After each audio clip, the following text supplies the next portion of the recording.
नमस्कार। जरा सोचिए एक ऐसे समय के बारे में जब कविता, संगीत और ईश्वर के प्रति अटूट प्रेम ने मिलकर एक पूरी की पूरी सांस्कृतिक क्रांति ला दी थी। आज के इस एक्सप्लेनर में हम भारतीय इतिहास और साहित्य के उसी बेहद आकर्षक और भक्तिमय युग की यात्रा करने वाले हैं। हमारी आज की चर्चा का विषय है प्रमुख वैष्णव संप्रदाय, कृष्ण भक्ति परंपरा और विशेष रूप से अष्टछाप के वे महान कवि जिनकी रचनाएं आज भी हमारे साहित्य की जान हैं। तो अगर आप साहित्य या इतिहास के छात्र हैं या बस इस विषय में गहरी दिलचस्पी रखते हैं तो यकीन मानिए ये एक बहुत ही शानदार मास्टर क्लास होने वाली है। चलिए शुरू करते हैं। आगे बढ़ने से पहले फटाफट देख लेते हैं कि आज हम क्या क्या कवर करने वाले हैं। हम शुरुआत करेंगे प्रमुख वैष्णव संप्रदायों से, फिर वल्लभ संप्रदाय और पुष्टि मार्ग को समझेंगे। उसके बाद अष्टछाप का पूरा ढांचा, 8 कवि और उनका साहित्य देखेंगे। और सबसे आखिर में जो एग्जाम्स के लिए सबसे ज़रूरी है, यानी कुछ की एग्जामिनेशन पॉइंट्स को समराइज करेंगे। तो चलिए सबसे पहले बात करते हैं प्रमुख वैष्णव संप्रदायों की। अब वैष्णव संप्रदाय या वैष्णववाद आखिर है क्या? सिंपल शब्दों में कहें तो ये हिंदू धर्म की वो प्रमुख परंपरा है जिसमें भगवान विष्णु और उनके अवतारों, खासकर भगवान कृष्ण को सबसे बड़ा यानी सर्वोच्च ईश्वर मानकर उनकी उपासना की जाती है। इसकी सबसे बड़ी खासियत पता है क्या है? वो है भक्ति। यहाँ ईश्वर को कोई दूर बैठा निर्गुण या निराकार रूप नहीं माना गया, बल्कि उन्हें सगुण रूप में देखा गया। एक ऐसा रूप जहाँ एक भक्त अपने भगवान के साथ एक बहुत ही पर्सनल और इमोशनल रिश्ता जोड़ता है। अब ये टेबल देखिए। परीक्षा के लिहाज से भारत के 4 प्रमुख प्रामाणिक वैष्णव संप्रदायों का ये क्लासिफिकेशन बहुत बहुत इंपॉर्टेंट है। इसे बिल्कुल टिप्स पर कर लीजिए। पहला है श्री संप्रदाय, जिसके फाउंडर रामानुजाचार्य थे और इनकी फिलॉसफी विशिष्टाद्वैत कहलाती है। दूसरा ब्रह्म संप्रदाय, जिसे माधवाचार्य जी ने स्थापित किया और इनका दर्शन है द्वैत। तीसरा कुमार संप्रदाय, जिसके फाउंडर निम्बार्काचार्य हैं और दर्शन द्वैताद्वैत है। और चौथा है रुद्र संप्रदाय, जिसके संस्थापक विष्णु स्वामी माने जाते हैं और इनका दर्शन शुद्धाद्वैत कहलाता है। यहीं से हम आगे बढ़ते हैं और जरा गहराई से समझते हैं वल्लभ संप्रदाय और पुष्टि मार्ग को। वल्लभाचार्य जी ने जिस भक्ति मार्ग की स्थापना की उसे पुष्टि मार्ग कहा जाता है। अब ये पुष्टि क्या है? पुष्टि का सीधा सा अर्थ है ईश्वर की कृपा या उनका अनुग्रह, जिसे इंग्लिश में हम ग्रेस कहते हैं। यह मार्ग पूरी तरह से शुद्धाद्वैत दर्शन पर टिका है, यानी शुद्ध अद्वैत। इसका मतलब है कि ईश्वर और जीव में कोई फर्क नहीं है।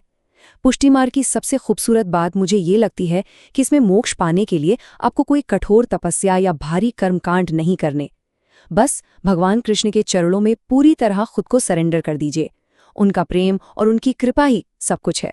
इस संप्रदाय में भगवान की सेवा का तरीका बड़ा ही यूनिक है। श्रीनाथ जी की पूजा एक भव्य दिनचर्या के रूप में होती है, जिसे अष्टयाम सेवा कहते हैं। यानी पूरे दिन को 8 पहरों में बांट दिया गया। मंगला, श्रृंगार, ग्वाल, राजभोग, उत्थापन, भोग, संध्या आरती और आखिर में शयन।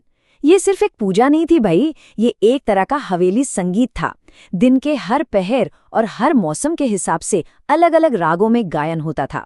मतलब कला और संगीत को भक्ति के हर पल में पिरो दिया गया था।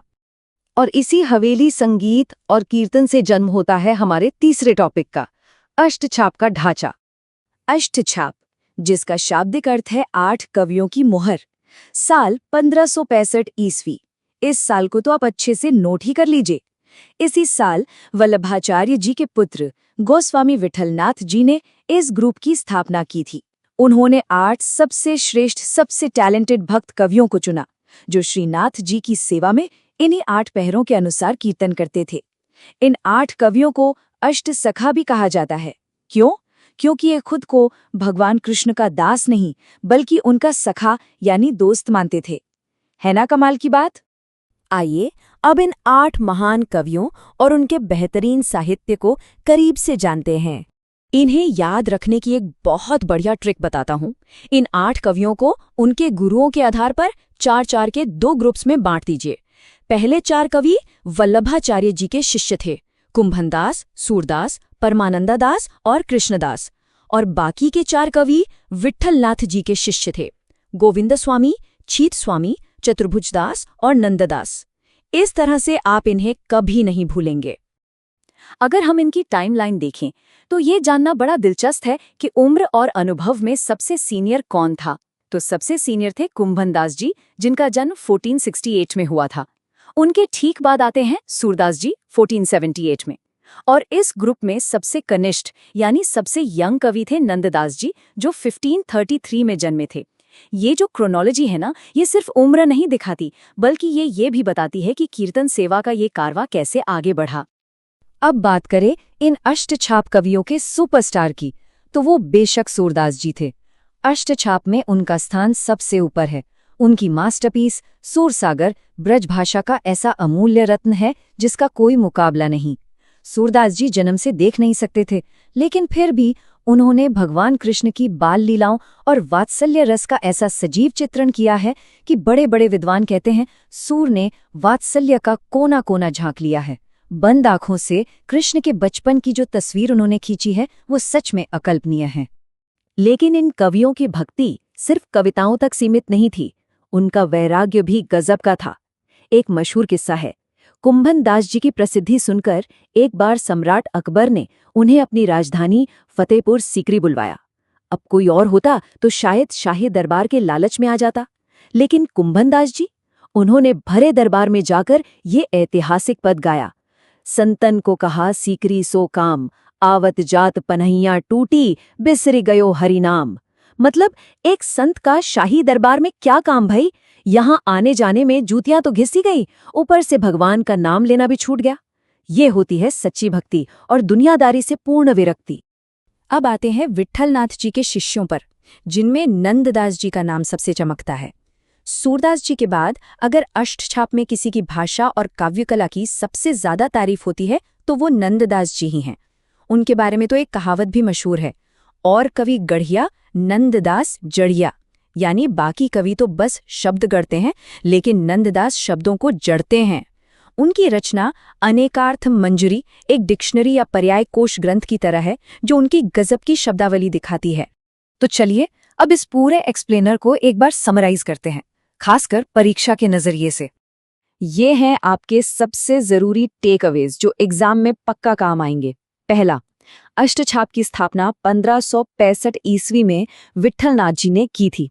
दूसरा, इसमें 4 शिष्य वल्लभाचार्य के और 4 विट्ठलनाथ के थे। तीसरा, इनका दार्शनिक आधार शुद्धाद्वैत था। चौथा, अष्टछाप का लगभग पूरा साहित्य ब्रज भाषा में लिखा गया है। और पांचवा सबसे अहम पॉइंट, इन कवियों ने मुख्य रूप से वात्सल्य और श्रृंगार रस को अपनी रचनाओं का केंद्र बनाया। इन 5 पॉइंट्स को बिल्कुल रट लीजिए। तो आखिर में मैं आपके लिए एक सवाल छोड़कर जा रहा हूं। अष्टछाप के कवियों की ये जीवंत ब्रजभाषा कविता आज भी आधुनिक भारतीय साहित्य और हमारी सांस्कृतिक पहचान को कैसे आकार दे रही है? जरा सोचिएगा। सदियों पहले रचे गए वे पद और वे राग आज भी हमारे मंदिरों में, हमारी संस्कृति में उसी तरह धड़क रहे हैं। ये सिर्फ एक गुजरा हुआ इतिहास नहीं है, ये एक जीवित सांस लेती हुई विरासत है। इस एक्सप्लेनर से जुड़ने के लिए आपका बहुत बहुत धन्यवाद। ऐसे ही सीखते रहिए।